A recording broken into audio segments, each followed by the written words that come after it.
Buen día, doctor Fabián Salazar. Mi nombre es Steven Teneda. Estoy estudiando la carrera de Derecho. Estoy cursando sexto semestre y el tema central del día es el crimen en el Ecuador. A continuación voy a hablar del tema. El crimen en Ecuador abarca una variedad de factores, incluyendo la situación socioeconómica, la presencia de grupos delictivos y la eficacia de las fuerzas de orden. Las estadísticas del crimen en Ecuador pueden variar dependiendo de la fuente y el periodo de tiempo analizado. Generalmente se incluyen datos sobre delitos como homicidios, robos, asaltos, entre otros. Un dato es que el 80% de los crímenes se debe a la disputa de grupos criminales por el dominio territorial del narcotráfico a micro y macro escala. Por esta razón, la delincuencia y la inseguridad se ha vuelto el principal problema para los ecuatorianos. En la lista, las bandas aparecen por orden alfabético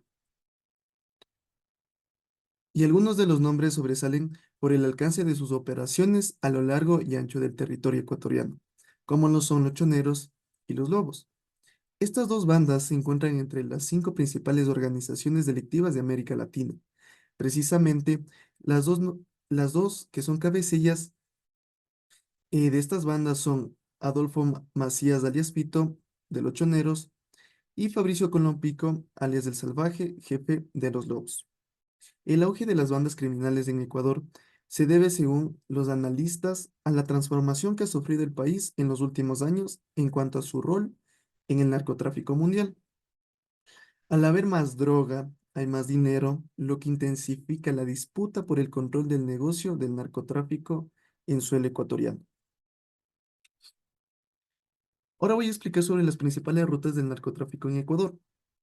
Una de esas rutas es el paso por Esmeraldas y Guayaquil, dos ciudades portuarias desde donde se distribuyen los estupefacientes. La gran cantidad de droga que se moviliza actualmente en Ecuador se refleja en la cifra récord de incautación que se viene registrando en el país desde el 2019, superando las 200 toneladas en los últimos 3 años. A continuación voy a hablar sobre las escuelas criminológicas y su utilidad, cómo pueden resolver, cómo pueden ayudar al mundo con sus teorías.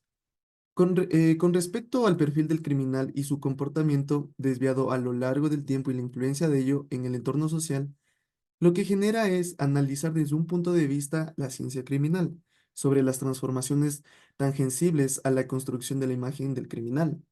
Por ello, las escuelas criminológicas es una ciencia humana y social que tiene como objetivo estudiar sus objetos, a saber, el crimen, el delincuente y la víctima.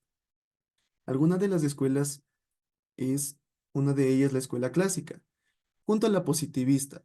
Son las dos grandes corrientes de pensamiento jurídico penal que han marcado el rumbo de la criminología. La principal diferencia entre ambas escuelas es que mientras la criminología, la clásica con la positivista, no profundiza a las causas del delito, ya que el delincuente actúa bajo su libre albedrío y solo impone una sanción. La escuela positivista persigue la readaptación del criminal indagando en sus motivaciones y el contexto en el que se comete un hecho delictivo. Cabe recalcar que César Beccaria afirma que gracias a la escuela clásica, se pudo terminar con el catástrofe y la injusticia que el derecho penal representaba. Procuró la humanización por medio de respeto a la ley, del reconocimiento de las garantías individuales y de la limitación al poder absoluto del Estado. La criminología tiene como objetivo la prevención de la criminalidad o antisocialidad. Por tanto, en la escuela es donde se puede detectar las conductas antisociales y darles pronto una solución y evitar que el sujeto se convierta en un antisocial en vez de alguien productivo para la sociedad. También Beccaria afirma que la escuela clásica defiende ante todo la idea del hombre como un ser libre, racional e igual. Defiende la idea de libre albedrío, autonomía de la voluntad. Esto supone que el hombre tiene la capacidad de decisión, capacidad de autodeterminación. El hombre no está sujeto a determinismos, no está sujeto a fuerzas divinas. A continuación, otro autor es Lombroso. donde establece que si consideramos en el hombre su tendencia al delito, observamos que depende de su organización, de la educación que ha recibido, de las circunstancias, no tiene ningún problema en admitir la interrelación entre factores ambientales y factores endógenos.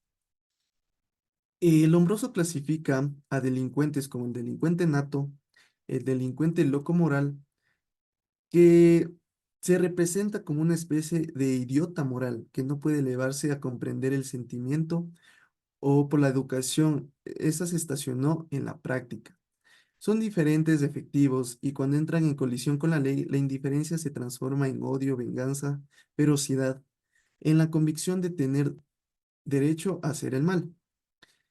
Otro de las características y otro, cómo se representan los delincuentes, es el delincuente epiléptico.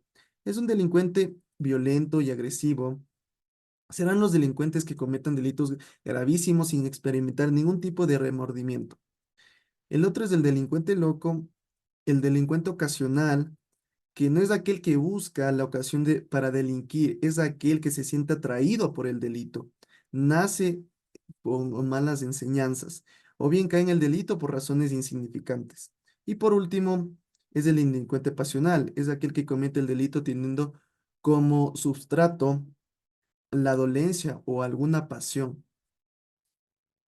Muchas gracias.